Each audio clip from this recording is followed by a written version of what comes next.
Hello दोस्तों, स्वागत है आपके अपने YouTube channel target civil services में। आज है 24 मार्च और 24 मार्च से जितने भी करंट अफेयर्स के क्वेश्चन बनने वाले हैं सारे क्वेश्चन को इस लेक्चर में हम डिस्कस करेंगे। और साथ ही दोस्तों इन करंट अफेयर्स के क्वेश्चन से जो भी एक्स्ट्रा फैक्ट बनेगा उन्हें भी हम देखने वाले हैं। सबसे पहले हम दोस्तों बात करते हैं जो लास्ट क्लास में आपसे क्वेश्चन पूछा गया था कि पंजाब के 17वें मुख्यमंत्री कौन बने हैं। तो यह बन गए दोस्तों भगवंत मान। करेक्ट आंसर है यहाँ पे ऑप्शन 2। और आप देख सकते हो दोस्तों ये है भगवंत मान, जिन्हें पंजाब के 17वें मुख्यमंत्री के रूप में नियुक्त किया गया है। यदि यहाँ पे हम बात करें कार्यकाल के अनुसार तो यह पंजाब के 25वें मुख्यमंत्री है। साथ ही यहाँ पे आपको याद रखना है कि यह पंजाब के दूसरे सबसे कम उम्र के सीएम भी बने हैं। और यहीं पे दोस्तों मैं आपको बता दूं कि वर्तमान में पंजाब के गवर्नर कौन है, तो यह बनवारी लाल पुरोहित है। यहीं पे हम बात करें राजधानी की तो यह चंडीगढ़ है। और अब दोस्तों शुरुआत करते हैं जो लास्ट क्लास में हमने क्वेश्चन किए थे उनके रिवीजन की। तो रिवीजन का पहला क्वेश्चन है कि नाटो का जो सैन्य अभ्यास है कोल्ड रिस्पॉन्स 2022 का आयोजन कहाँ पर शुरू हुआ है। तो दोस्तों ये जो कोल्ड रिस्पॉन्स 2022 है इसका आयोजन हुआ है नॉर्वे में। करेक्ट आंसर हो जाएगा यहाँ पे ऑप्शन 4। अगला क्वेश्चन है कि भारत के पहले सीडीएस जनरल विपिन रावत को हाल ही में मरणोपरांत किस पुरस्कार से सम्मानित किया गया है। तो इन्हें दोस्तों पद्म विभूषण से सम्मानित किया है। यहाँ पे करेक्ट आंसर है ऑप्शन 3। नेक्स्ट क्वेश्चन दोस्तों कि बहरीन ग्रैंड प्रिक्स 2022 का जो खिताब है वह किस खिलाड़ी ने जीता है। इस खिताब को जीता दोस्तों चार्ल्स लेक्लर ने। करेक्ट आंसर है ऑप्शन 2।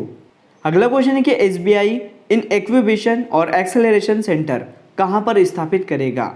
तो यह स्थापित करने वाला है दोस्तों हैदराबाद में। करेक्ट आंसर है ऑप्शन 4। नेक्स्ट क्वेश्चन दोस्तों कि हाल ही में तुर्कमेनिस्तान के नए राष्ट्रपति कौन बने हैं। यह बने दोस्तों सरदार बर्दिमुहम 2। करेक्ट आंसर है यहाँ पे ऑप्शन 1। सरदार बर्दिमुहम 2 हाल ही में तुर्कमेनिस्तान के नए राष्ट्रपति बन गए हैं। नेक्स्ट क्वेश्चन है कि भारत जापान वार्षिक शिखर सम्मेलन 2022 कहाँ पर आयोजित किया गया है। दोस्तों इसका जो आयोजन है वह नई दिल्ली में किया गया है। यहाँ पे करेक्ट आंसर है ऑप्शन 4। अगला क्वेश्चन दोस्तों कि एशियन क्रिकेट परिषद के नए अध्यक्ष कौन बने हैं।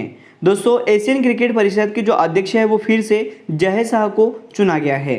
करेक्ट आंसर है ऑप्शन 3। और रिवीजन का लास्ट क्वेश्चन दोस्तों कि अंतर्राष्ट्रीय वन दिवस प्रतिवर्ष कब मनाया जाता है। तो दोस्तों यह प्रतिवर्ष 21 मार्च को मनाया जाता है। यहाँ पे करेक्ट आंसर है ऑप्शन 4। और अब दोस्तों शुरुआत करते हैं 24 मार्च से जितने भी करंट अफेयर्स के क्वेश्चन बनते हैं सभी को एक एक करके हम समझेंगे।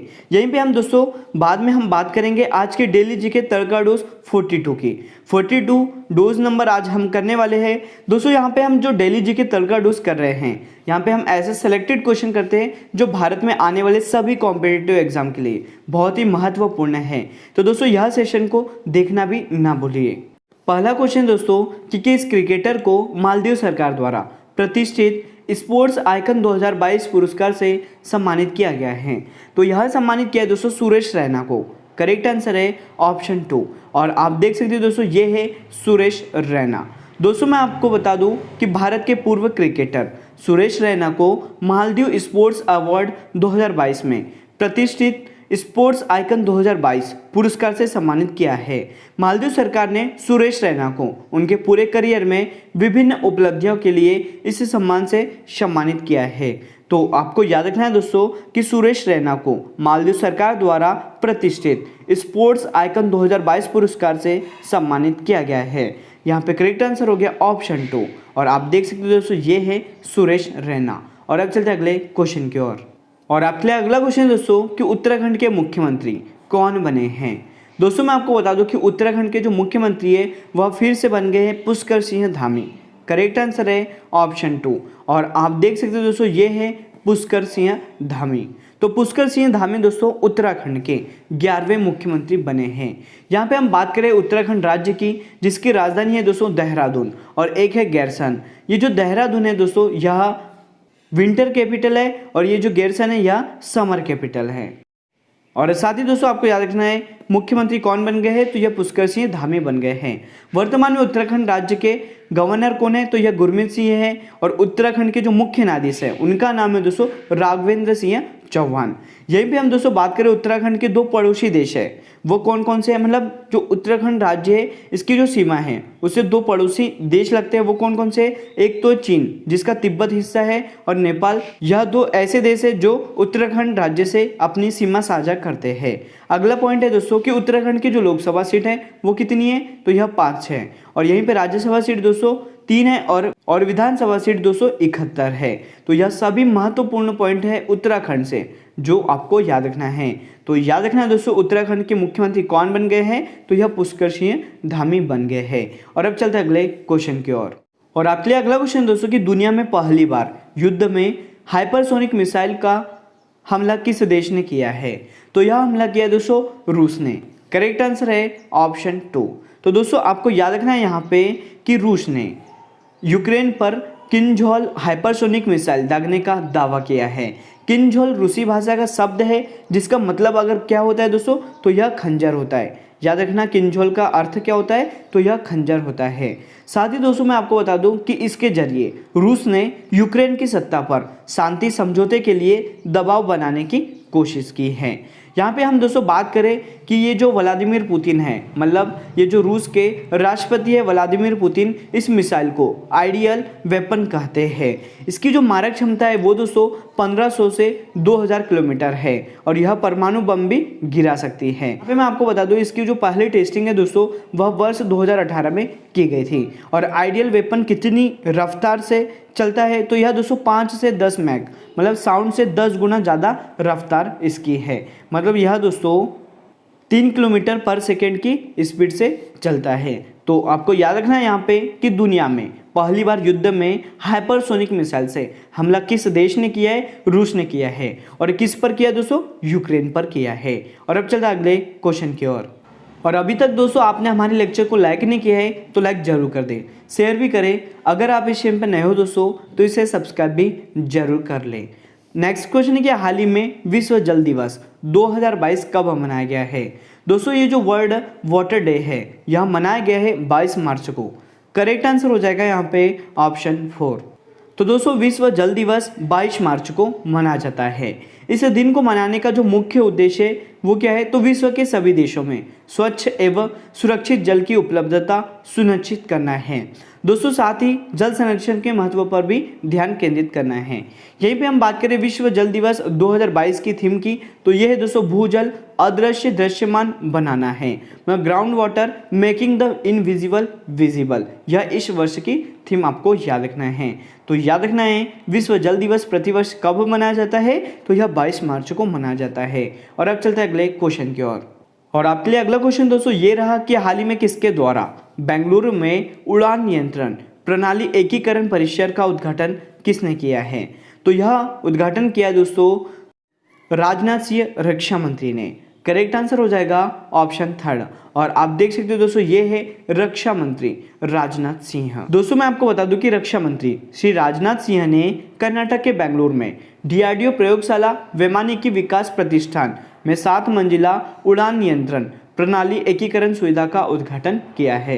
तो याद रखना है यहाँ पे करेक्ट आंसर हो गया ऑप्शन 3 राजनाथ सिंह, जो कि वर्तमान में रक्षा मंत्री है। दोस्तों इन्होंने बेंगलुरु में उड़ान नियंत्रण प्रणाली एकीकरण परिसर का उद्घाटन किया है। और अब चलते हैं अगले क्वेश्चन की ओर। और आपके लिए अगला क्वेश्चन दोस्तों कि एस्ले बार्टी का जो संबंध है वह किस खेल से है। दोस्तों एस्ले बार्टी का जो संबंध है वो है टेनिस से। यहाँ पे करेक्ट आंसर हो जाएगा ऑप्शन 2। और आप देख सकते हैं दोस्तों ये है एस्ले बार्टी। दोस्तों विश्व की जो नंबर 1 महिला टेनिस खिलाड़ी है एस्ले बार्टी, इन्होंने महज 25 साल की उम्र में टेनिस से संन्यास लेकर पूरी दुनिया को चौंका दिया है। एस्ले बार्टी लगातार 114 हफ्ते तक WTA रैंकिंग में नंबर 1 खिलाड़ी रही है।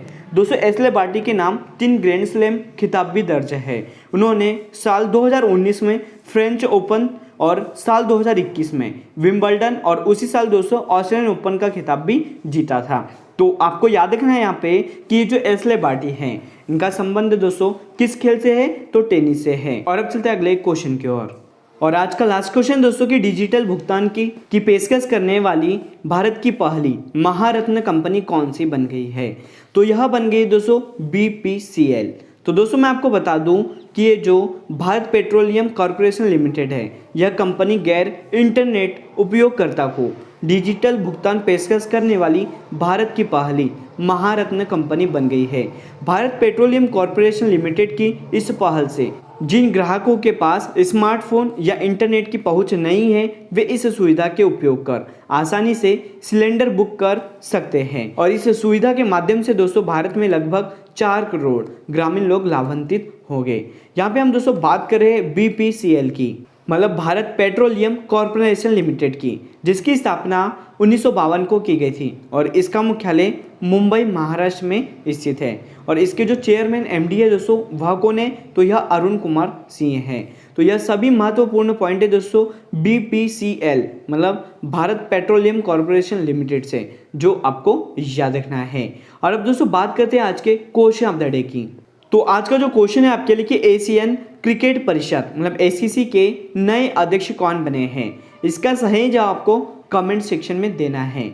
दोस्तों यहाँ पे हम बात कर लेते हैं आज के डेली जीके तड़का डोज 42 की। यहाँ पे दोस्तों हम ऐसा सिलेक्टेड क्वेश्चन करते हैं जो आने वाले सभी कॉम्पिटिटिव एग्जाम के लिए बहुत ही हेल्पफुल रहेंगे। तो आज का जो पहला क्वेश्चन है कि प्रथम परमवीर चक्र विजेता कौन है, तो दोस्तों इनका नाम है मेजर सोमनाथ शर्मा। मतलब ये जो प्रथम परमवीर चक्र है इससे किसे सम्मानित किया गया था, तो मेजर सोमनाथ शर्मा को सम्मानित किया गया था। अगला क्वेश्चन दोस्तों कि राष्ट्रीय रक्षा अकादमी मतलब नेशनल डिफेंस एकेडमी कहाँ पर स्थित है, तो यह दोस्तों खड़गवासला पुणे में स्थित है।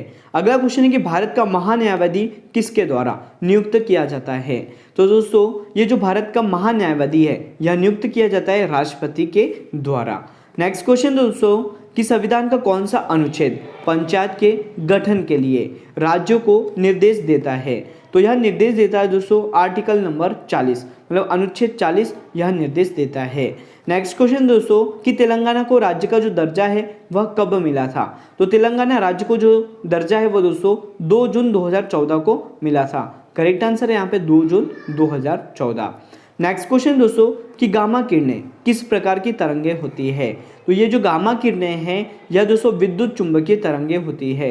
याद रखना कौन सी तरंगें होती है, विद्युत चुंबकीय तरंगें होती है। अगला क्वेश्चन है कि मालवा का जो पठार है वह कहाँ पर स्थित है, दोस्तों मालवा का पठार स्थित है मध्य प्रदेश राज्य में। नेक्स्ट क्वेश्चन है कि डार्विन फिशिंग का जो प्रयोग है वह किस समूह के लिए किया जाता है, तो दोस्तों यह प्रयोग किया जाता है पक्षियों के लिए। याद रखना किसके लिए, पक्षियों के लिए। नेक्स्ट क्वेश्चन कि वह प्राचीन महाजनपद कौन सा है जिसने पहली बार युद्ध में हाथियों का प्रयोग किया था, तो दोस्तों यह महाजनपद का नाम है मगध। याद रखना क्या है, मगध है। और आज का डेली जीके तड़का का लास्ट डोज है आपके लिए कि प्रकाश के विद्युत चुंबकीय सिद्धांत की जो खोज है वह किसने की थी, दोस्तों इसकी खोज की थी जेम्स क्लर्क मैक्सवेल ने। करेक्ट आंसर है यहाँ पे जेम्स क्लर्क मैक्सवेल। और एक बार फिर दोस्तों बात कर लेते हैं आज के क्वेश्चन ऑफ द डे की। क्वेश्चन है आपके लिए कि एशियन क्रिकेट परिषद के नए अध्यक्ष कौन बने हैं, इसका सही जवाब आपको कमेंट सेक्शन में देना है। तो आज का लेक्चर यहीं पर एंड होता है। अगर आपको हमारा लेक्चर और आपको हमारी मेहनत अच्छी लगती हो तो इसे लाइक जरूर करें, शेयर भी करें। अगर आप इस चैनल पर नए हो दोस्तों तो इसे सब्सक्राइब भी जरूर कर लें। Thank you so much guys for watching this video. Bye bye, take care.